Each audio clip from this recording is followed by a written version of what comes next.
Before we bring on the most famous clay shooter in the world, I'm going to show you a little clip, and then we're going to bring George on, and he's going to tell you things that we've all waited to hear.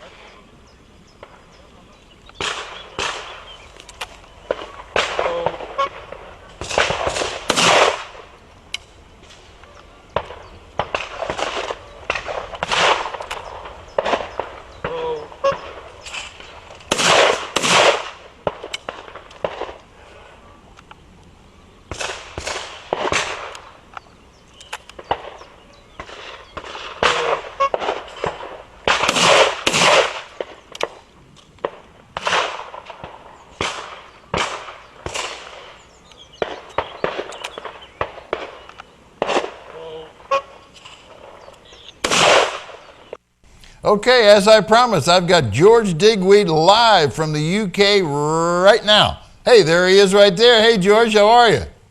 Yeah, good, thank you. You? Yeah, I'm fine. How's your weather out there today? It's pretty rough, really. We went out, I did my first sort of proper day back on the clays today. It's Easter Monday here, and there was a couple of fairly big shoots on. And we went out, but the targets were okay, but very, very wind affected, and it's not an ideal way to start practicing in targets that sometimes are there and sometimes they're not. The wind was moving them quite a long way today. Well, you set some pretty difficult targets in the UK anyway. They're usually out there pretty far, and if you add in the wind element, I mean, that has to be a challenge even for you. It was certainly a challenge for me today, that's for sure. Well, you got some rosy cheeks there. I mean, you got a little wind burned, I think. Yeah, I think that's very much it. We did get wind today. It was very big. Yeah, good. I heard you haven't been feeling well. No, the weather hasn't been great here, and I picked up a bit of a bug. I picked up a bit of a bug a couple of weeks ago, and it's been hard to shake off. When it's damp and it's not ideal to be able to get rid of something like that. So I'm not far away. Yeah. Okay. Well, listen, I think the last time you and I spoke, actually, I saw you at the Lobster Blast a couple of years ago. A High Def Specs, I believe, was the sponsor that day, and you did a terrific demonstration of a rising teal. And I followed you with a microphone as you walked backwards away from that rising teal, and I think you went back like 120 yards before you finally were unable to break it. I mean, it was an amazing demonstration. I remember it well. If you remember, we had to move a few cars to get it back as far as we did. Yeah, and I also remember even when it didn't break, some of the people said that the pellets actually struck it, but they just didn't have enough power to actually break up the clay. I don't know what ammunition you were using that day, but that might have been the cause. Yeah, we were only using standard. When I do that demonstration, I always like to use, obviously I shoot game bore ammunition, so I like to get game bore ammunition from somebody in the crowd, and I ask them to give me their ammunition, and I use their ammunition in the demonstration, because then at least it proves that game bore aren't doing something very special for me, and that's the only reason I can do that.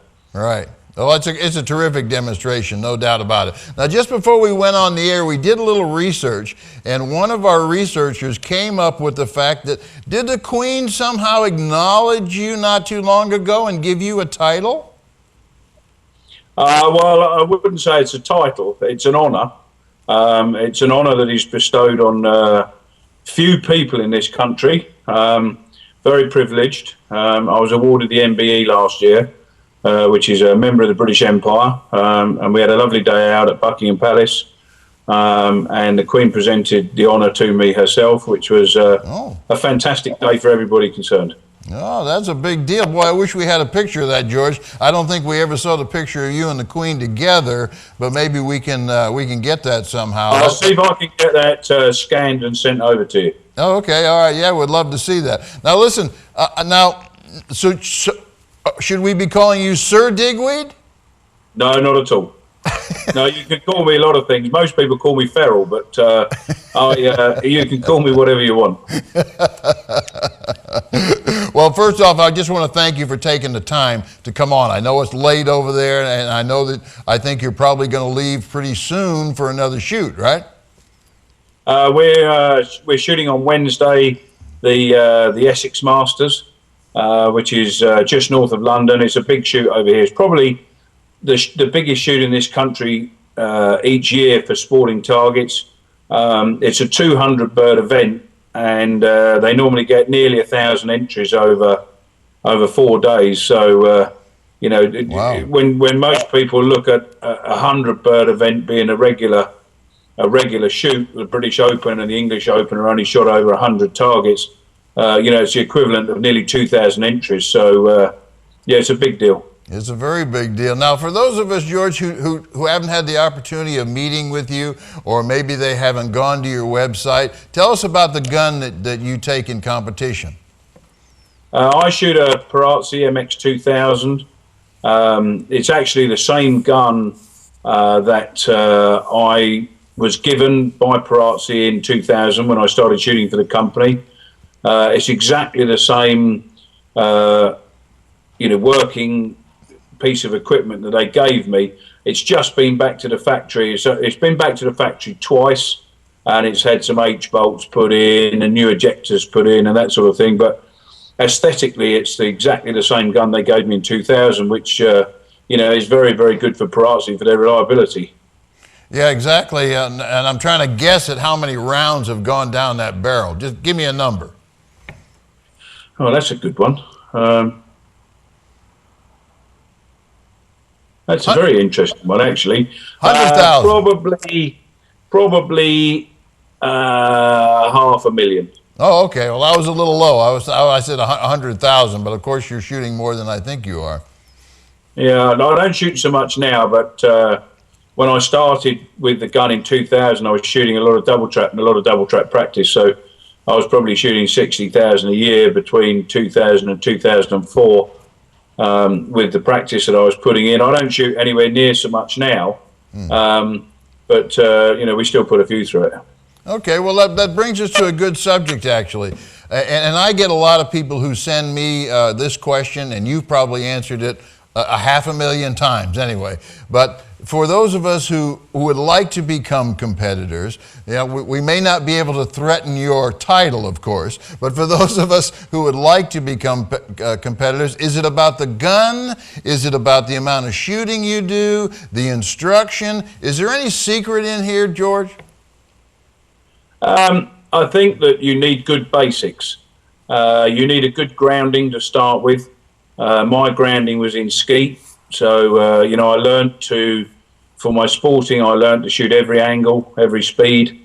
By coming round, you're starting with going away bird and a driven, and when you get to stand 4, you're shooting 2 crosses. So skeet is a very, very good discipline. Although they're not very far away, it's a great discipline for you to learn the angles and also learn the art of concentration. Effectively, once you've shot 25 straight at skeet, you can shoot 100 straight. If you can shoot 100 straight, you can shoot 500 straight. So, you have to learn those basics to start with. And if you get used to breaking targets and used to doing something regularly, then when you take that format into sporting clays, you get used to breaking 10 out of 10 on a stand and taking that to the next stand and breaking the next 10, etc., etc. And that's where you learn to build a big score.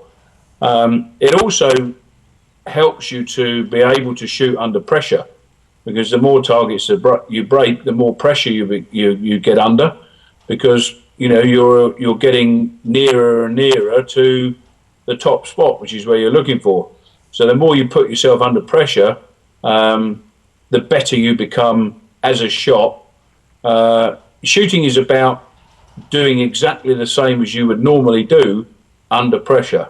So people can go out and break 100 straight in practice, but they can't break 100 straight in competition. And that is because pressure is put on them by themselves or by the nature of the competition for them to succeed in competition. And it's how you deal with that mentally that allows you to become the shot you are.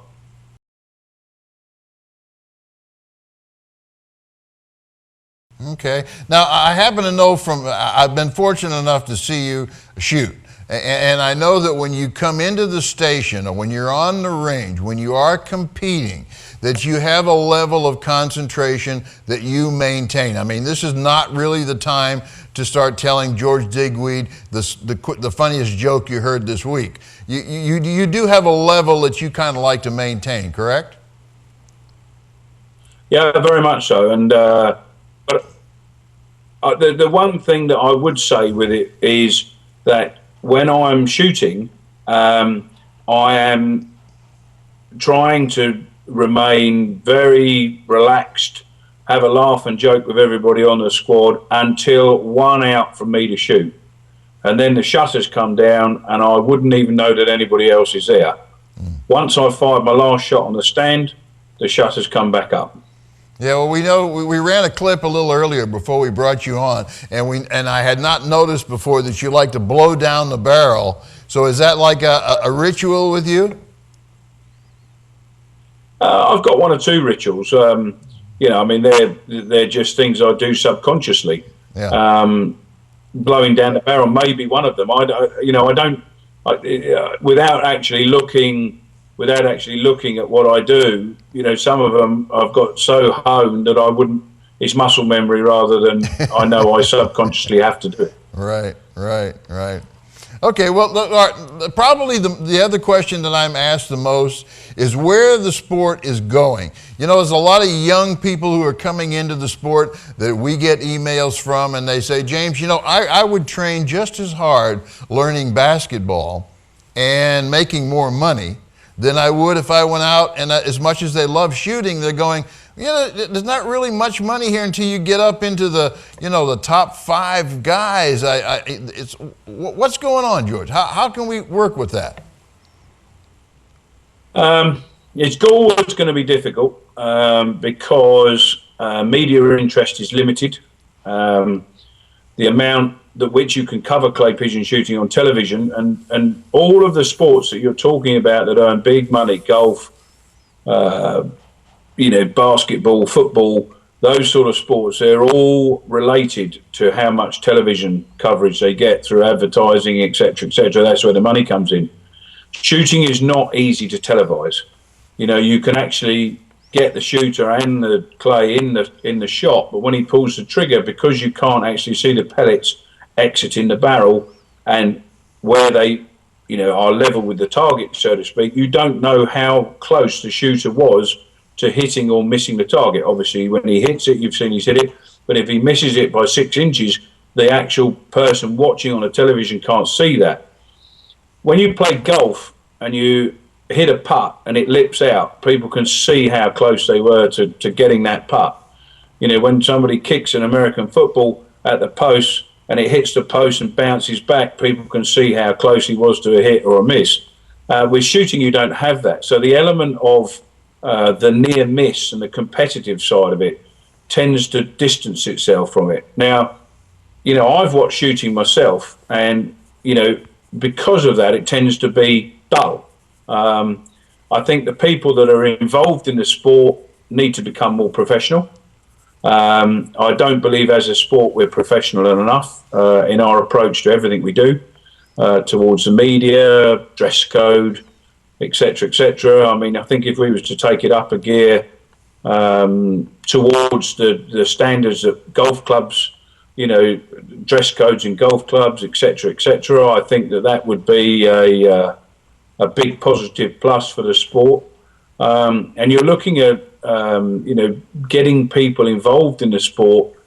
Let's face it, it's an expensive sport to do, especially your side of the pond where if you're going to go to big events, you've got to travel. There's airline flights, there's hotels, there's car hire, etc., etc. So, it's going to cost a lot of dollars to shoot. And I just think that if we raised our game as the shooters and as the people involved with it, we raised our game up a little bit and put a dress code in and, tried to become a little bit more professional with how we speak to you guys and how we promote the sport ourselves, then I think the whole level of how people look at the sport comes up, and then that's when you get some investment.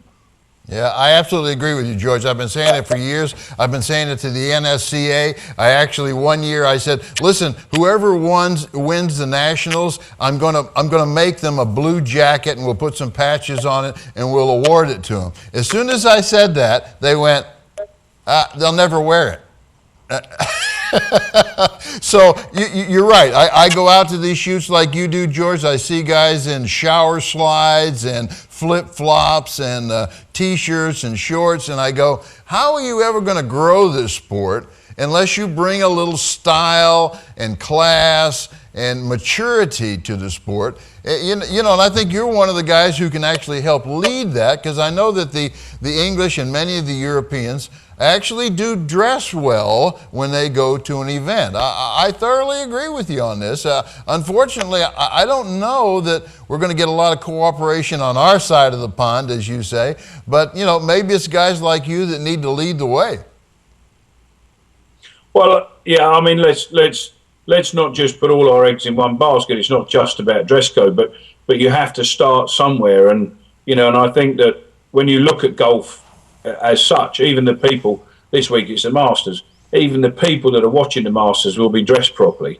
It's an unwritten law that you can't turn up and play golf in jeans and trainers, and I don't see why we should be in a situation where we're dealing with a shotgun, politically incorrect, both sides of the pond. We just need to try and promote our sport in the best way possible. If we're going to get positive media, if we're going to get big multinational business involved, and it has to be a professional way we go about it. There's certain other things that I would like to see. In some of the bigger competitions, I think that perhaps the better shots should be seeded, and I think the better shots should be seeded and shoot together. That way, perhaps the top 50 seeded shots shoot at the end of each day, or certainly the end of the last day, so that you're taking away the element of bad weather interference. You're taking away, lots of pluses and negatives that could happen, and you're then opening it up for people that are involved in the sport and people that are in the periphery, i.e. business, multinational companies, to come and have a look and say, look, here are our top 50 shooters. They're all shooting at the same time.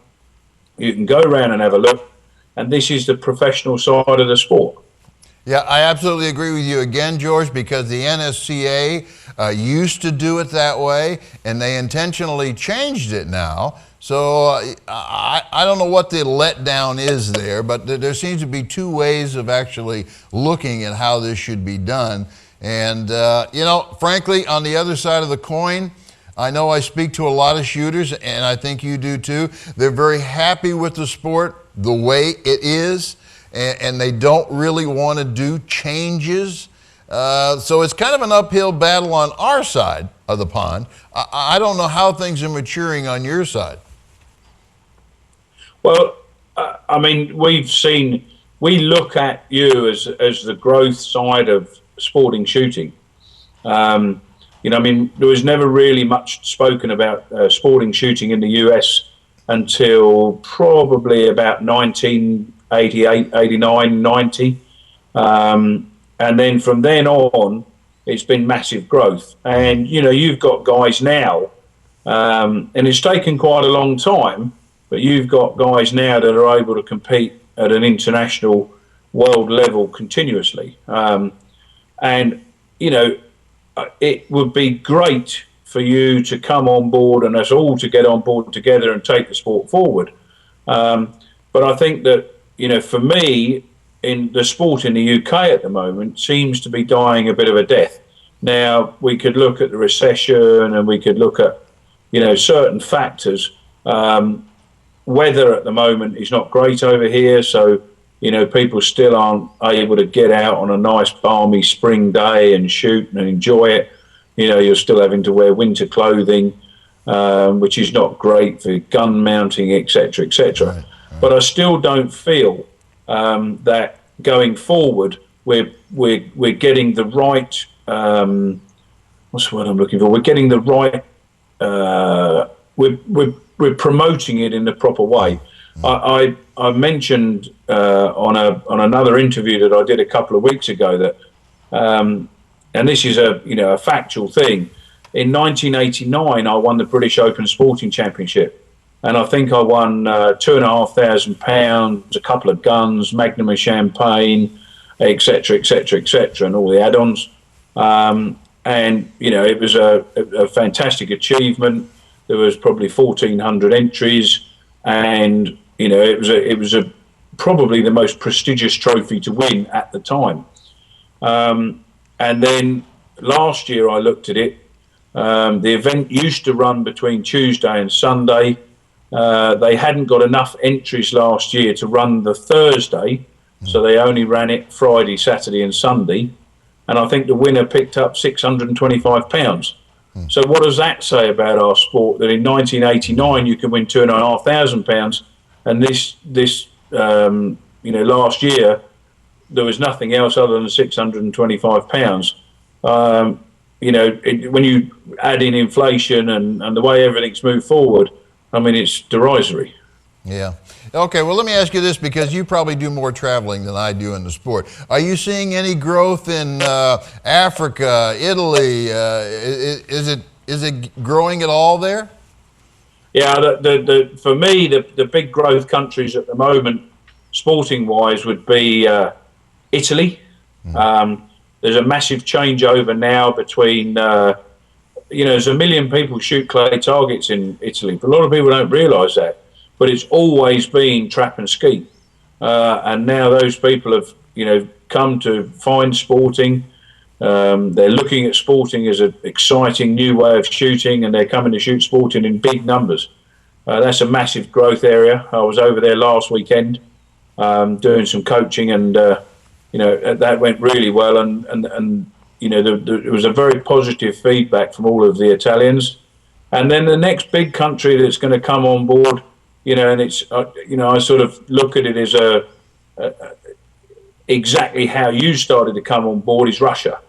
It's a massive population there, and there's some big wealthy people there now, and people that can afford to shoot and have nice facilities. We've been very lucky with Vladimir Lisin, investing large amounts of money within shooting, not only here, but he organised a classic in Georgia a couple of years ago and invested quite a large amount of money in that. So, as long as those people continue to help the sport, it'll grow very much in Italy and Russia, which I see as leading two growth countries. And then, you look at France and places like that, they're still keeping up the numbers.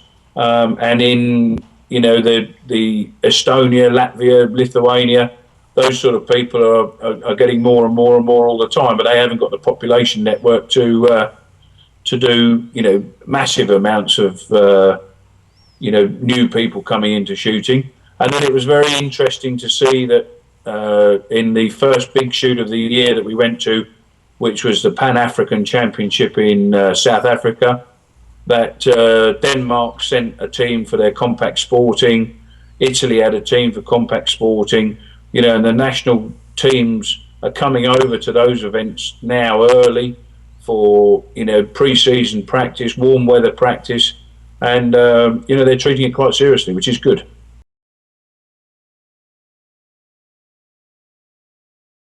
Yeah, well, I'm very surprised to hear about Russia, frankly. I've not had the opportunity to go there, of course, but it isn't in Russia, just to add one more note to that, would you say that in Russia that's very elite, not necessarily the folks are doing the shooting?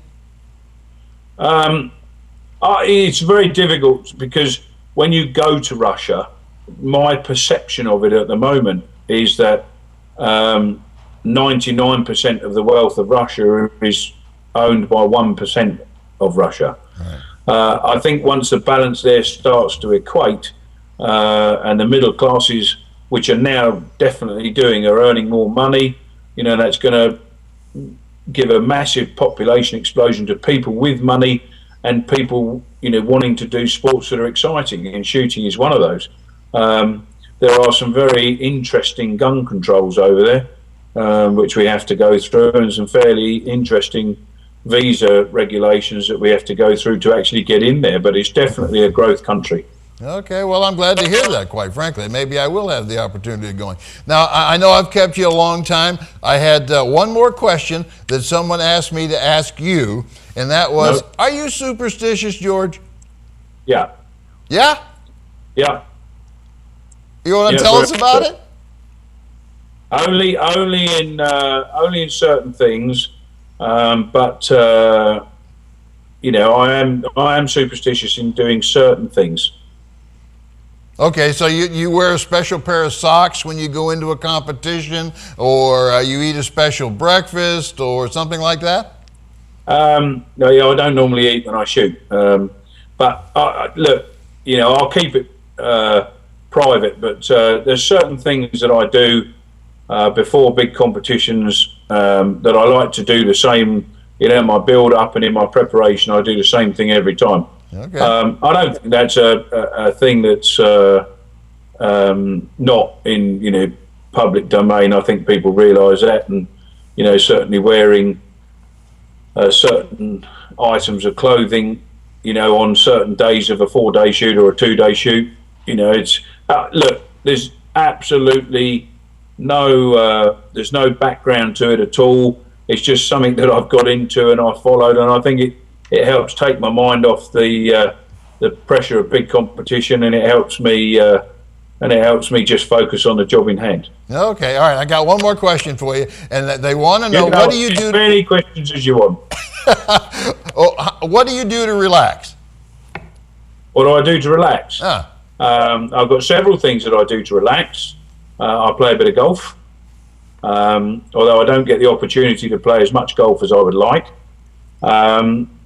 I play cricket, which is a very traditional English game, and I'm sure that 99.9% of you over the pond would have never even heard of it, and I'm certainly not going to try and talk to you about the laws of it, because it's very, very complex, but it involves a lot of time spent doing relatively little and then a lot of drinking afterwards, which is a perfect game for me. And I fish. So I've got three passions that I do apart from shooting. But then, although I shoot, competitively through the summer and starting in the spring and going through to the autumn, we also run 4 game shoots in the UK, 4 driven game shoots. That's right. Whilst we're running the 4 driven game shoots, we're doing, Kate and I do probably 100 days driven game shooting, the organisation of that, and people come across from America, and we've got Russians come to us and that sort of thing, and they come and hunt with us, and that sort of side of it, whilst it's involved in shooting and there's a lot of pressure in the organisation, it's still great to be out, not having to hit every single target I shoot at all the time. Okay, you answered more questions and you answered me with things I was unexpected. I didn't hear you. I'm surprised. So I think a few of us knew that you played golf. I don't think any of us knew that you played cricket, and you're absolutely right. It would take an entire show to explain the rules there. But so we're going to catch you on the cricket field and run a little video. Absolutely no problem. Hey, George, thanks for coming on. Now, if people want to hear more about, they can go to georgedigweed.com, correct? Yeah, that's correct. We've got a new website up. We've got, we're on Facebook, we're online. There's some other interviews there from TV shows that I've done over here recently. And it's just generally trying to promote shooting in a positive sense in the media. I'll be delighted to come on and do another interview with you anytime you want. Perhaps later in the season when we see how things are panning out. But whenever you want, just contact me and we can do anything you want. And just it's trying to portray an image in the media that promotes shooting in a positive light. Oh, well, I appreciate that, George, because I know a lot of people that knew that you were coming on the show. Hell, I must have, I can see 20 emails right here, and they all have questions. You and I'd be talking for another 3 hours, and I know it's getting late there, and I do have to keep the show moving a little bit. So I appreciate, thank you very much for coming on. Thank Kate, because I know that she was very helpful, I hope to have you on again soon. Maybe after this next coming shoot, we can get together and we can analyze a shoot together. No problem at all. Be delighted to. Oh, thank you very much, George. Good luck. My pleasure. Thank you very much. Bye-bye.